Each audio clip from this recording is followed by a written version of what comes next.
Jim Lurkey, owner of Safety Connections. And my blurb for the week: firm but fair leadership. That's my topic. I made some notes.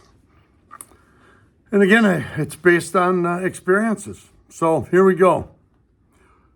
My first question that comes to mind, and I made some notes on it, is what do great leaders have in common?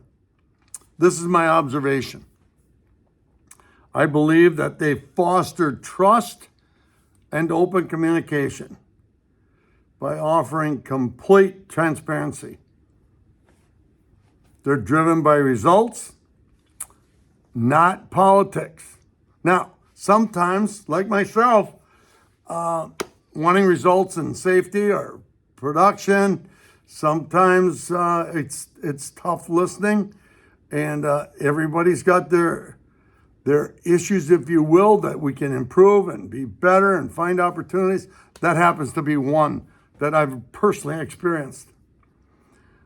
Motivate by engaging people in the mission and vision. All right? They nurture a culture of accountability. The majority avoid that word and think it's bad. But what really employees want today is what's fair.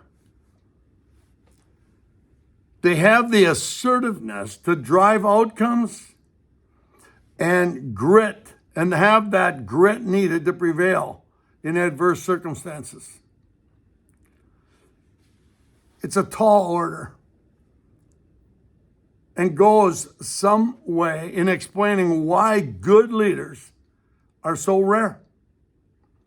Excellence in leadership is within everyone's grasp if potential leaders are truly willing to take the time to focus on building character rather than just a following. Firm but fair means the following: leading with a clear boundary and expectations, but also have the willingness to listen and enact change, even if it's at your own fault. And I've experienced it. The attitude of learning is lifelong. I feel I'm an example of that. Sounds simple enough. It's the second part that many of us seem to struggle. Listening, adapting. It shouldn't be equated to giving up one's power or authority. Confident leaders that listen, understand, execute, change, can make a positive difference, even when there's maybe a wrongdoing.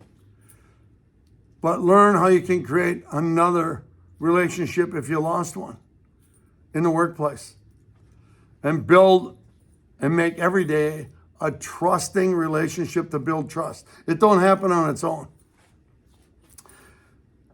Also, important aspects of firm but fair leadership include assertiveness, openness, within reason due to confidentiality and transparency. That willingness and desire to invest in your people. These qualities play out in a workplace. They can depend on the individual you're managing. One caveat to keep in mind is the different generations of people that we deal with and the different expectations. One example would be baby boomers. They tend to be more comfortable with the hierarchical, if you will, relationship, okay? And it changes by generation. That's what I wanted to share this week. Hopefully it makes some sense to you. Look forward to seeing you next week. Have a great week, everyone.